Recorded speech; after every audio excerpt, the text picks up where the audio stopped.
Hello viewers, today after a long time I have come with a very common topic that is tense. सबको परेशान करता है, मुझे पता है.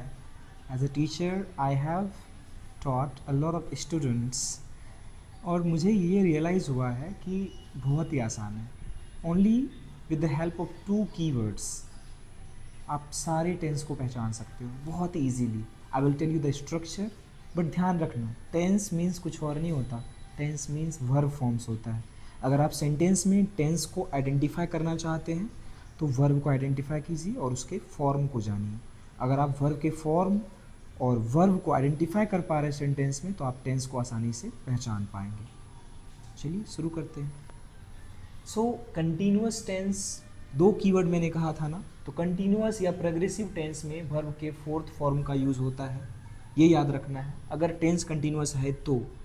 और अगर परफेक्ट टेंस है तो उसमें वर्ब का थर्ड फॉर्म आता है और दोनों के नाम आपको पता होने चाहिए, जान जाइए.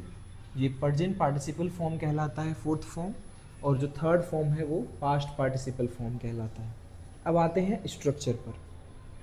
तो हम जानते हैं कि हर टेंस के, जो कि टोटल 3 तो हैं ही, प्रेजेंट पास्ट और फ्यूचर, हर टेंस के 4 हैं, तो टोटल 12 टेंसेस होते हैं. तो हम 12 की 12 पहचानेंगे बस 2 मिनट के अंदर. कैसे? जादू होगा, आइए देखते हैं. सो सिंपल या इंडेफिनिट जो प्रेजेंट में आता है, जिसको हम सिंपल प्रेजेंट टेंस बोलते हैं, उसमें सबको पता होगा कि प्रेजेंट फॉर्म जो होता है यानी फर्स्ट फॉर्म जो बेस फॉर्म होता है उसको यूज़ किया जाता है, और सिंगुलर के साथ फिफ्थ फॉर्म यूज़ होता है. और ये इकलौता ऐसा टेंस है जिसमें V1 के और V5 का यूज़ होता है, सिर्फ डायरेक्ट V1 V5 का. और कई बार हम डू या डज का भी यूज़ करते हैं. और ध्यान रहे एक और तरीका है, अगर ये मेन वर्ब वहाँ पे मिसिंग है तो वहाँ ईज आर एम का यूज हो सकता है, बट ध्यान रहे वो अकेले आएगा, किसी वर्ब के साथ नहीं आएगा. ठीक है. अब आते हैं कंटिन्यूअस टेंस में. हम सभी जानते हैं कंटिन्यूअस टेंस में इज एम आर प्रेजेंट को रेफर करता है. अगर वो कंटिन्यूअस टेंस है तो फोर्थ फॉर्म होगा, प्रेजेंट कंटिन्यूअस. अब आते हैं परफेक्ट पर. परफेक्ट में हैज़ या हैव का यूज़ होना है, जो कि प्रेजेंट को दिखाता है. ऑब्वियसली प्रेजेंट में हैज़ हैव का भी यूज़ होता है, वो भी सिंपल प्रेजेंट में. अगर ये मेन वर्ब है तो हैज़ हैव तो प्रेजेंट को दिखाता ही है. अगर उसके साथ थर्ड फॉर्म आया हुआ है वर्ब का तो वो प्रेजेंट परफेक्ट टेंस होगा.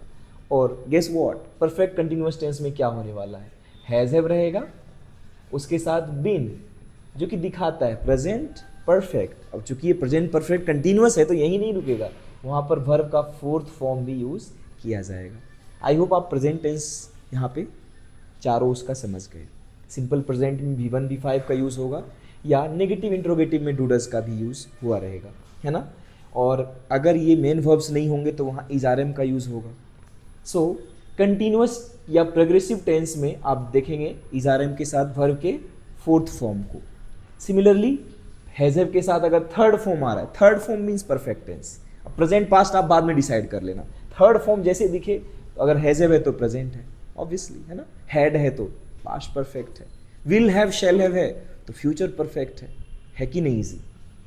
और हैज़ हैव तो प्रेजेंट को दिखाता है. बीन जो कि बी का थर्ड फॉर्म है, परफेक्ट की तरह समझ सकते हैं. अगर हैज़ बीन हैव बीन सिर्फ आ रहा है तो वो प्रेजेंट परफेक्ट टेंस है. अगर हैज़ बीन हैव बीन के बाद वर्ब का फोर्थ फॉर्म भी आ रहा है तो वो प्रेजेंट परफेक्ट कंटिन्यूअस टेंस है. पास्ट को पहचानना और भी इजी है. सेकेंड फॉर्म जिसका कि नाम ही है पास्ट फॉर्म, या डिड आ रहा है उसके बदले, या उसको यूज़ किया जा रहा है, तो वहाँ पे वो सिंपल पास्ट टेंस होगा. और कई बार अगर मेन वर्ब नहीं होते हैं, सिर्फ वाज वेयर होता है, तो वो सिंपल पास्ट टेंस होता है. अब आते हैं पास्ट कंटिन्यूअस. आपको भी पता है कि वाज वेयर के साथ V4, वाज वेयर जो कि पास्ट को दिखाता है, अगर उसके बाद V4 है तो वो पास्ट कंटिन्यूअस टेंस है. परफेक्ट में अगर हैड के साथ वर्ब का थर्ड फॉर्म है तो वो पास्ट परफेक्ट टेंस है. अभी हम एग्जांपल्स भी देखने वाले हैं, डोंट वरी, बहुत ही आसानी से पहचान पाएंगे. अब आते हैं परफेक्ट कंटिन्यूअस में. तो हैड बिन और उसके साथ वर्ब का फोर्थ फॉर्म आ रहा है तो वो है पास्ट परफेक्ट कंटिन्यूअस. अब आते हैं फ्यूचर में. फ्यूचर में आपको पता है फ्यूचर में शैल विल का यूज होता है. शैल विल और उसके बाद अगर वर्ब का फर्स्ट फॉर्म आ रहा है, शैल विल फ्यूचर को ही इंडिकेट करता है, और उसके बदले बी भी कई बार दिख सकता है. शैल बी विल बी है और कोई वर्ब नहीं है तो वो सिंपल फ्यूचर है, या कोई वर्ब वन हो सकता है शैल विल के बाद बेस फॉर्म में. कंटिन्यूअस की बात कर लें तो हमेशा शेल विल तो रहेगा ही जो फ्यूचर को दिखाता है। अब कंटिन्यूअस है तो बी के बाद, कंटिन्यूअस है तो फोर्थ फॉर्म कैसे नहीं रहेगा, फोर्थ फॉर्म तो रहेगा ही, बट उसके पहले बी आता है, shall be plus be four और will be plus be four. आते हैं परफेक्ट में, यहां भी शेल विल होने वाला है और ये परफेक्ट है तो V3 के बिना कैसे होगा, तो शेल विल के बाद डायरेक्ट V3 तो नहीं आएगा ना, वहां have plus third form means future perfect. And lastly future perfect continuous, तो फ्यूचर के लिए शेल विल, परफेक्ट के लिए हैव बीन और कंटिन्यूअस के लिए फोर्थ फॉर्म। तो ये थे 12 टेंसेज के स्ट्रक्चर। मैंने कुछ चीज़ें पहले से लिख कर रखी ताकि वीडियो को थोड़ा शॉर्ट बनाए, आपके सामने ज़्यादा लिखना ना पड़े। ऐसा नहीं कि हम कुछ और कर रहे हैं, आपको ही समझा रहे हैं, आसान। चलिए आते हैं आप इधर, आपसे ही पूछेंगे, आप बताइएगा कैसे टेंस पहचानेंगे। सो आई एट एप्पल्स, सो वर्ब क्या है इसमें, वर्ब है एट। एट, ईट का पास्ट फॉर्म है, सबको पता है, सेकेंड फॉर्म है। सेकेंड फॉर्म मीन्स कौन सा टेंस, simple past tense. V2 means simple past tense. You had gone, so वर्ब क्या है, हैड गोन, यानी हैड प्लस V3। हमने बताया ना, हैड किसको दिखाता है, पास्ट को, गोन गो का थर्ड फॉर्म है, third form means perfect tense, which means it is past perfect tense. Next, he has been ill, तो यहां पे देखिए हैज बीन वर्ब है, इल वर्ब नहीं है, इज एडजेक्टिव है, right. So has been, has जो प्रेजेंट को दिखाता है, बीन जो कि थर्ड फॉर्म है बी का, means present perfect tense. Got it. आगे बढ़ते हैं। Next, they go there daily, so what is the verb, go, कौन सा फॉर्म है, फर्स्ट फॉर्म है, means simple present tense. V1 V5 directly अगर आ रहा है तो simple present tense. The earth is round, अब देखिए मैंने अभी कहा था ना कि V1 V5 के बजाय अगर सिर्फ इज आर एम वर्ब है वहां पर तो भी वो सिंपल प्रेजेंट टेंस है। आगे बढ़ते हैं। ही वॉज अब्सेंट येस्टरडे, यहां पर इकलौता वर्ब है वॉज। सिमिलरली अगर वर्ब टू नहीं है, उसके बदले वॉज वेयर मेन वर्ब की तरह आ रहा है तो उसे भी हम पास्ट टेंस कहेंगे, सिंपल पास्ट टेंस। आपको पता होगा बी का ही पास्ट फॉर्म होता है वॉज वेयर, प्रेजेंट में इज आर एम होता है, तो अगर वो अकेले आ रहा है तो इज आर एम है तो सिंपल प्रेजेंट टेंस और वॉज वेयर है तो सिंपल पास्ट टेंस।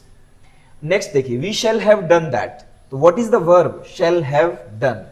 शैल बताता है फ्यूचर को, हैव डन बताता है परफेक्ट को, क्योंकि डन है third form, third form means perfect tense. Got it. आगे बढ़ते हैं कुछ और sentences. She has killed, so what is the verb, कुछ और को छोड़िए, सब्जेक्ट ऑब्जेक्ट को भूल जाइए, अगर टेंस पहचानना है तो वर्ब को पहचानिए। So has killed, has means present, killed third form होगा, हैज के बाद सेकंड फॉर्म थोड़ी ना आता है। So has killed means has plus V3 means present perfect tense. And lastly, it was raining. So was means past, raining verb 4 form है तो means past continuous tense. और lastly देख लेते हैं, is playing is the verb, he is playing cricket. So is means present, playing fourth form, playing is the fourth form which means it is present continuous tense. So how you understood this? I hope you got it well. You can write in comment section if you want some more videos like this or any other topic if you want me to discuss. I can help you with that. और कैसा लगा ये session, बहुत ही छोटा सा but बहुत ही helpful. I think tense सबके sir का दर्द बना रहता है। सो मैंने कोशिश किया आपके सरल भाषा में समझाने की। कैसा लगा मेरा ये प्रयास ज़रूर बताएं। धन्यवाद।